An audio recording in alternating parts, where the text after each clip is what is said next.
Hey, Chloe here from the Yoga Revolution. I'm just in the studio and I thought I would take a moment to show you my top 4 ways to use a bolster.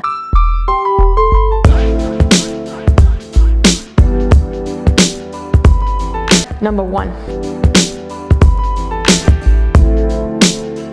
So you're going to want to set it up like this with the block about 2/3 of the way up your bolster, and we're going to turn so that our back faces the bolster. Now you can bring your feet together, you can lengthen the feet out, hey, cross the legs even, it's all good. All we're going to do is lie back and just be supported by the bolster and the block.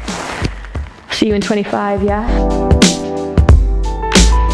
Number 2, the same setup. We just bring our thigh to the bottom of the bolster, we turn to face it, and we lie down. You can bring your head one way, the other.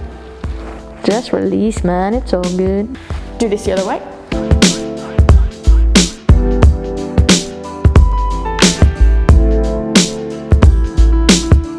This is number 3.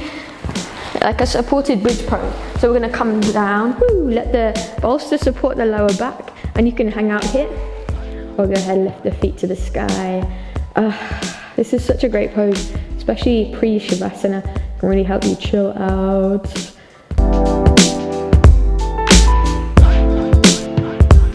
And this is my number 4, simple but amazing. Great for seated meditations.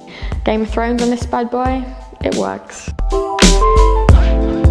Hopefully you like these poses too. Maybe there's others you want to share with me, let me know. But get on your bolster, feel better, and I'll see you next time.